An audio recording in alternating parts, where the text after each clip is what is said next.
Hi guys, and welcome back to Maltbox, the non-chill filtered whiskey blog. I'm Andy and I'm back here today with another whiskey review. And this is the second part in a 3-part mini-series of Tomintoul Distillery that I'm looking at. Now, in my first review, I looked at the 10-year-old. I enjoyed it. And I say this like I had it like 2 weeks ago. I actually recorded it like 25 minutes ago. I'm just doing it back to back, I'll be honest.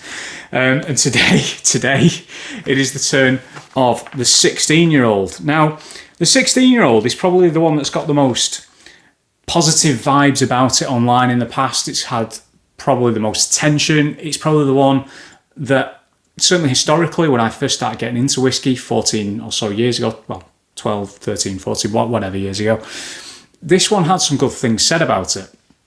But again, still, Tomintoul, I've always gone past it. I've always looked at other things. I've just literally, if I've been scanning it and Tomintoul's there, like, oh, pick me, boss, pick me. I'd just be like, yeah, okay. Who else? And I felt a bit tight about it. And, you know, again, just to reiterate, if you've not seen the 10-year-old review, I was invited to a distillery tasting of Tomintoul by Angus Dundee. And after that, I went and bought this set.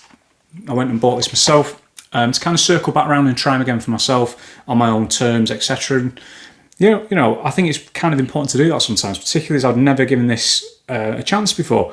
Now, the 16-year-old, like its 10-year-old sibling, is chill filtered. It does have added colouring, and it is bottled again at 40%.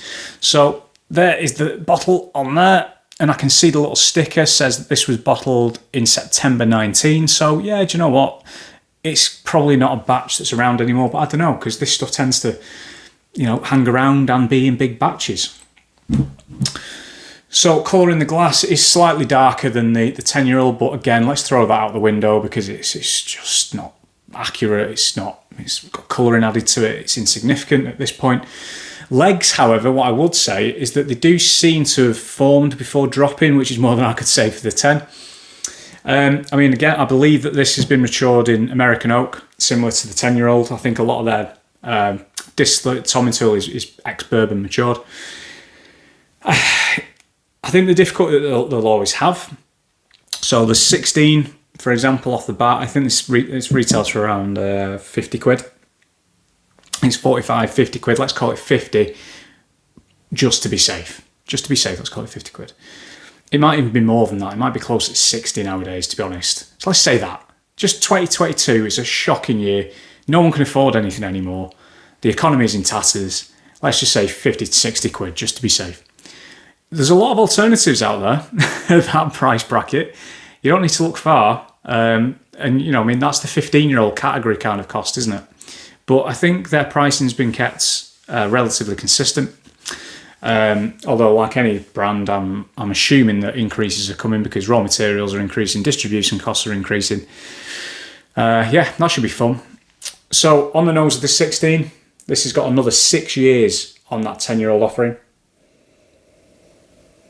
And you can tell these are very, very different whiskies. This almost feels a little bit more refined in a way. Green apple, there's vanilla in there, yes, there's an almost smoky quality to it, which is surprising. I think with the 10, I was talking a lot about, like, on the nose, it was like creme brulee and the crispy top and sort of like caramelisation and caramels and toffees. This is more like bonfire toffee or treacle toffee. So it's not golden syrup, it's that dark black treacle, which could well be some of that smokiness in there.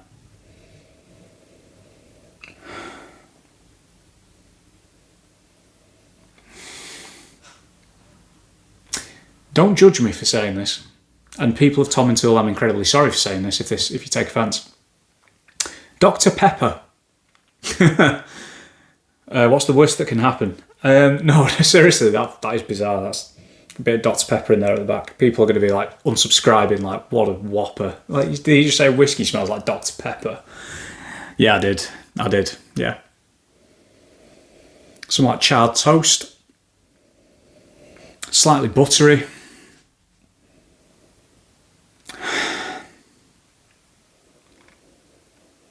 going to sound incredibly Waitrose, but like you're getting sort of like toasted fennel seed in there. So if you put fennel seed in a dry pan, really hot, just toasted fennel seed. Dr. Pepper, toasted fennel seed. What a roller coaster this review is going to be. And then right at the back, you're going back against those toffees, safer territory of toffees and vanillas. On the palate,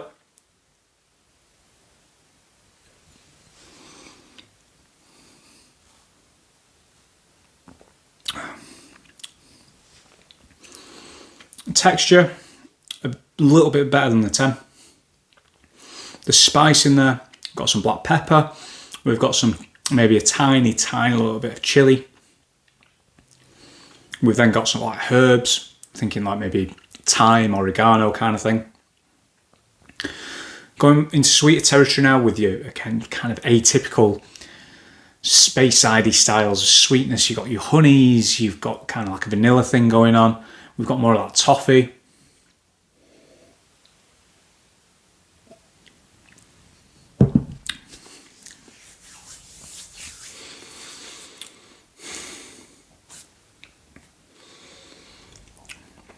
Maybe pastries. Some kind of like vanilla pastry thing going on with that honey. You know, like really crispy kind of pastry top with the vanilla in there. Finish, pretty long, sweet. It's not, so what I said on the 10, I think it was sort of like chocolatey, milky coffee. This is very much kind of more shifting towards toffees, caramels, appley kind of thing with a little bit of spice in there.